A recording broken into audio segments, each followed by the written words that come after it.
जय हिंद दोस्तों, स्वागत है आपका अपने इस ऑनलाइन प्लेटफॉर्म एग्जाम हब पे। आइए हम लोग वाक्यांश के लिए एक शब्द पढ़ने के क्रम में आज ये तीसरी या चौथी क्लास होगी। इसके पहले हम लोगों ने काफ़ी कुछ चीज़ें सीखी हैं। आज उसी के क्रम में हम वहाँ से आगे कंटिन्यू करेंगे। और आप लोगों को अगर क्लासेस अच्छी लग रही हों तो आप चैनल को सपोर्ट कर सकते हैं। चलिए हम लोग बिल्कुल जीरो से समीक्षा अधिकारी, सहायक समीक्षा अधिकारी के लिए वर्णमाला के क्रम में वाक्यांश के लिए एक शब्द का जो एक टॉपिक है उसको कवर करने की कोशिश कर रहे हैं। तो चलिए शुरुआत करते हैं। कह रहा है, बिना देखे रेख का जानवर, उसके लिए एक शब्द क्या है? अनेर। जिसे अधिक बकवास करना ना आता हो, उसके लिए एक शब्द है अप्रगल्भ। जो विश्वास करने योग्य ना हो, अविश्वसनीय। जो दोहराया ना गया हो, अनावृत। इंपॉर्टेंट है, जो दोहराया ना गया हो, अनावृत। जिसका जन्म निम्न वर्ण में हुआ हो, अंत्यज। वेरी वेरी इंपॉर्टेंट, जिसका जन्म निम्न वर्ण में हुआ हो, अंत्यज। जिसका किसी भी प्रकार उल्लंघन ना किया जा सके, अनुल्लंघनीय। तो इसमें याद क्या करना है? अप्रगल्भ याद कर लीजिए, अनावृत और अंतज, ये 3-4 तो याद होने ही चाहिए। चलिए अगला देखेंगे। जो इंपॉर्टेंट बताया जा रहा है कम से कम उतना तो याद रखिए, वैसे तो सारे इंपॉर्टेंट है। देखिए यहाँ आपको पूरा नहीं दिया जा रहा है कि ढेर सारा किताब उठा के छपवा दिया जा रहा हो। जो एग्जाम में बार बार पूछे जाते हैं उन्हीं को आप लोगों को प्रोवाइड कराया जा रहा है। और यकीन मानिए कि यहाँ से क्वेश्चन आप लोगों को डायरेक्ट देखने को एग्जाम में मिलेंगे।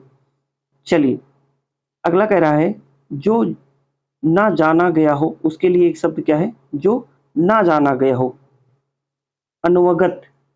अनुवगत, जो ना जाना गया हो उसके लिए एक शब्द क्या है? अनुवगत।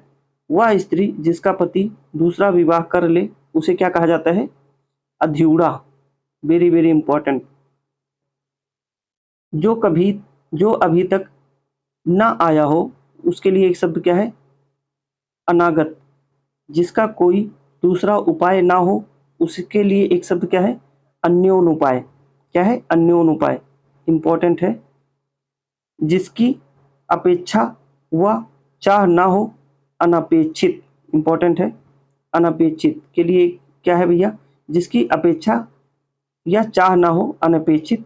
जिसका आदर ना किया गया हो, अनादृत।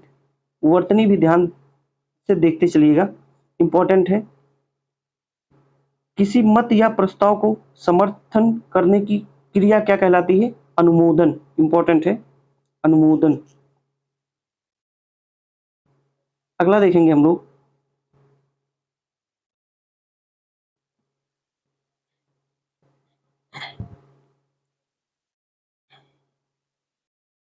जिसका कोई निश्चित मत या सिद्धांत ना हो, उसके लिए एक शब्द क्या है?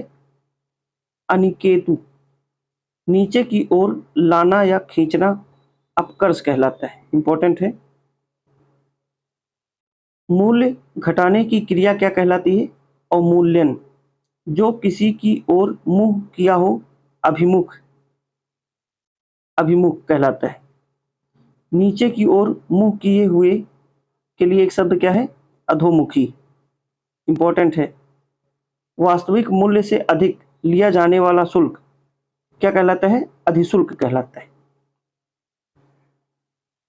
अगला है, वह पत्र जिसमें किसी को कोई काम करने का अधिकार दिया जाए, उसके लिए एक शब्द क्या है? अधिपत्र। क्या है? अधिपत्र।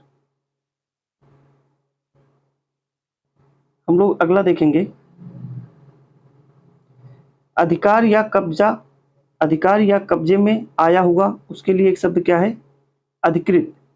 अध्ययन वाला या पढ़ने वाला अध्येता कहलाता है। सर्वाधिक संपन्न शासक या अधिकारी क्या कहलाता है? अधिनायक। एक व्यक्ति की शासन सत्ता क्या कहलाता है? उसके लिए एक शब्द क्या है? अधिनायकवाद। सीमा का उचित उल्लंघन करना, सीमा का अनुचित उल्लंघन करना अतिक्रमण कहलाता है। जो दबाया ना जा सके, अदम्य कहलाता है। Very very important. जो देखने योग्य ना हो, अदर्शनीय कहलाता है। हम लोग वर्णमाला के क्रम में बिल्कुल चल रहे हैं और जीरो से एकदम चीज़ों को देख रहे हैं। अगर आप लोग इसका नोट्स बनाते हैं या फिर कंटिन्यूटी के साथ लगे रहेंगे तो आपको एग्जाम में डायरेक्ट क्वेश्चन देखने को मिलेगा। जो देखने योग्य ना हो अदर्शनीय, जो पहले ना देखा गया हो, जो पहले ना देखा गया हो अदृष्टपूर्व, अधिकारी जो अपने अधीन कार्य करने वाले कर्मचारी की निगरानी रखे उसे क्या कहा जाता है? अधीक्षक। जिसका अनुभव किया गया हो अनुभूत, जिसका उच्चारण ना किया जा सके अनुच्चारित, इंपॉर्टेंट है। परंपरा से चली आई हुई बात, उक्ति या कथन, उसके लिए एक शब्द क्या है? परंपरा से चली आई बात या उक्ति या कथन क्या कहलाता है? अनुश्रुति, वेरी वेरी इंपॉर्टेंट, या अनुश्राविक, दोनों बातें हैं, अनुश्रुति या अनुश्राविक। जो पहले कभी नहीं सुना गया हो अनुश्रुत। तो इतनी चीजें हैं, आप लोग इसको याद रखिए और बार बार कोशिश करिए लगाने की। अगर आपको पीडीएफ चाहिए तो हम आपको पीडीएफ भी प्रोवाइड कराएंगे। चलिए आज इतना ही रखेंगे, मिलेंगे अगली क्लास में, तब तक के लिए जय हिंद।